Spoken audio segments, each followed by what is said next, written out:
वंदे मातरम। पटवारी से संबंधित कुछ प्रश्न है और पटवारी ही नहीं जान सकते हैं, बाकी लोग भी सब जान सकते हैं इसको पढ़ने के बाद। तो थाना नंबर किसे कहते हैं? जमींदारी के समय जितने भी गांव थे सबका अलग अलग थाना नंबर था, अर्थात सर्वे करते समय एक थाने के अंदर कितने गांव, इन गांवों के सीरियल नंबर को थाना नंबर कहते हैं। तब समझ गए होंगे कि थाना नंबर किसे कहते हैं। अब आते हैं रकबा किसे कहते हैं?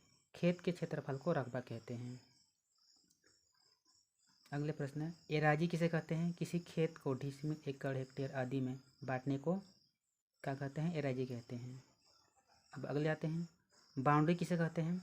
किसी खेत, गांव, राज्य, देश के चारों तरफ की सीमा को बाउंड्री कहते हैं। अगले आते हैं बाउंड्री लाइन किसे कहते हैं? नक्शे पर किसी खेत, गांव, राज्य, देश के चारों तरफ की सीमा जिस लाइन से घिरा हुआ रहता है उसे बाउंड्री लाइन कहते हैं।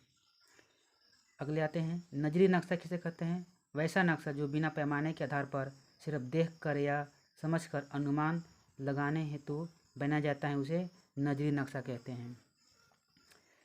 अगले आते हैं तनाजा फार्म किसे कहते हैं? जिस जमीन पर झगड़ा, विवाद या तनाव बढ़ा हुआ है वैसे जमीन का विवरण सहित जानकारी जिस फॉर्म में भरा जाता है उसे तनाजा फार्म कहते हैं।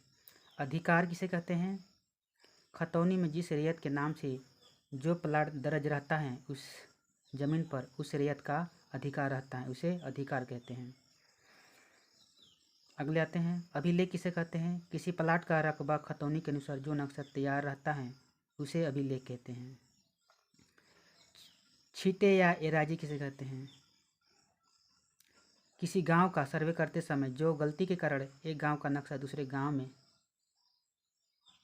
में के नक्शे में काटा जाता है या बनाया जाता है उसे छींटे या एराजी कहते हैं।